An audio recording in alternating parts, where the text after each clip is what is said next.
My HOA president, Linda, believed she was completely untouchable. She ruled our neighborhood like a tyrant with a clipboard. One night, she decided to tow my $60,000 boat straight out of my own driveway simply because she didn't like the way it looked. She hauled it off to a hidden location, damaged the hull, and then demanded cash if I ever wanted to see it again. In her mind, it was the perfect crime. What she didn't know were two very important details. First, I had a GPS tracker hidden inside the engine compartment. And second, the towing company she hired just happened to be owned by her own son. That's not an HOA violation. That's a federal crime. Sit back and watch how I turned a routine towing dispute into a full-scale FBI sting that ended with Linda in handcuffs. Subscribe to the channel right now and hit the bell so you don't miss what comes next. That boat wasn't just a weekend toy to me. It was my dream. I spent 5 long years saving for that 24-foot beauty. According to the HOA rules, recreational boats are completely legal as long as they're parked on a paved surface. Mine was parked perfectly. But Linda, our HOA president, follows rules that only exist in her head. She showed up at my door on a Tuesday afternoon, tapping her clipboard like it was a weapon. She said, "This monstrosity is destroying property values. You have 24 hours to move it, or I'll authorize a removal." I tried to stay calm. I showed her the rule book. I even offered to buy a custom cover so it would blend in. She stared me straight in the eyes and said, "I don't care about the book. I care about my view. Get rid of it." I thought she was just bluffing. I went to bed that night believing I was safe. I was wrong. At 3:15 a.m., while my entire family was asleep, a heavy-duty tow truck rolled up to my house with its lights off. My security cameras caught a grainy figure cutting the lock on my trailer hitch. They didn't lift the boat correctly. They just hooked it and dragged it away. When I woke up the next morning, my stomach dropped. The driveway was empty. All that remained were deep black skid marks carved into the concrete where the tires had fought the asphalt. I called the police immediately, but I got the same rehearsed response. "Sir, if the HOA authorized the tow, this is a civil matter. You'll need to take it up with them." Furious, I marched straight to Linda's house. She was watering her flowers, humming like it was the best day of her life. When she saw me, she smiled a cold, cruel smile and said, "Oh, did you misplace something? Maybe you should check the impound lot." That's when I knew this wasn't about rules anymore. This was personal. She handed me a crumpled business card for a company called Viper Towing. The address wasn't a proper lot. It was a dirt patch behind an abandoned warehouse 10 miles outside of town. When I arrived, my heart sank. My boat wasn't parked. It was dumped.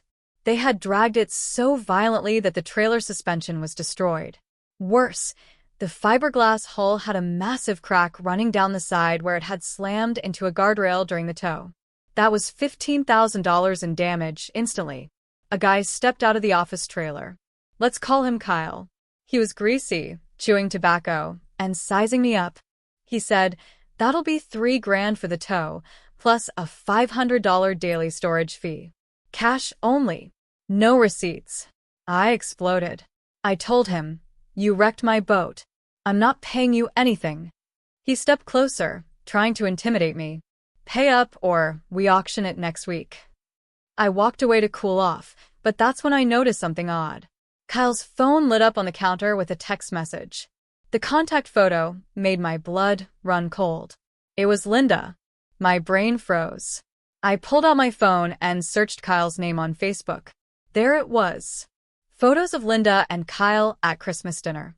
Photos of Linda proudly gifting Kyle that exact tow truck just 6 months earlier. Everything clicked at once.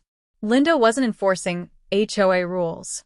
She was stealing valuable vehicles from the neighborhood, funneling them to her son's illegal towing operation, and splitting the outrageous cash-only fees. This wasn't a civil issue anymore. This was organized racketeering. She was abusing her power to bankroll her son's business. I realized I didn't need a lawyer. I needed to burn their entire operation to the ground. I spent the next 48 hours collecting evidence. I pulled HOA financial records and discovered the neighborhood had paid Viper Towing over $50,000 in the past year for so-called patrol services.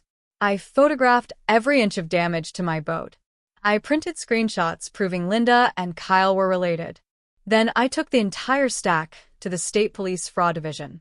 The detective flipped through the file and whistled. "We've had complaints about this company for months," he said, "but we never had proof tying it to the HOA president. You just handed us the smoking gun. To make the felony charges stick, though, we need to catch them in the act. We need intent." That's when we built the trap. We used a bait car.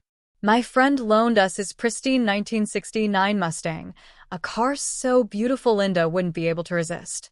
We parked it legally in front of my house, measured exactly 18 inches from the curb. We placed a valid visitor pass clearly on the dashboard. Then my front yard became a surveillance zone. High-definition cameras were hidden in the trees. A microphone was planted inside the Mustang's grille to capture every word. 2 unmarked police vans waited down the street for my signal. I posted a fake update on the neighborhood app. "Friend visiting with his loud car. Sorry for the noise." I knew Linda read every single post. At 2 a.m., the street was silent. I sat in the dark, watching the monitors, sipping cold coffee, waiting. Then, right on schedule, the tow truck turned the corner. Showtime. The truck backed up to the Mustang. Kyle jumped out, and this time, Linda was with him. She walked up, shined her flashlight inside, and clearly saw the valid visitor pass. I held my breath. On the audio feed, I heard her say, "Grab the pass and rip it up. We'll say it wasn't there. This guy has money. He'll pay $5,000 to get it back." That single sentence sealed her fate. Fraud and extortion, recorded in her own voice. Chains hooked up. Clink. The moment the Mustang's tires left the ground, the crime was complete. I texted the detective one word. "Go." The street exploded with light. 4 police cruisers blocked both ends of the road. Officers rushed in with guns drawn, shouting, "Police, get on the ground." Kyle tried to run and was tackled instantly. Linda stood frozen, screaming, "I'm the president. You can't do this. This is my neighborhood." An officer spun her around and snapped cold steel handcuffs onto her wrists. The detective stepped forward and said, "Linda, you're under arrest for grand theft auto, extortion, and racketeering." She looked up at me through the window, and for the first time, she was terrified. The aftermath was perfect. Because my boat was worth over $50,000 and had been damaged, the charges were upgraded to felonies. Linda is now facing up to 10 years in prison. Her house has been seized to pay restitution.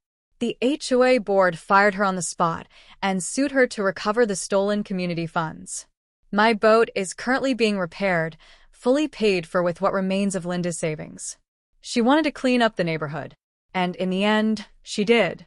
The trash is finally gone. Subscribe if you want to see the trial footage.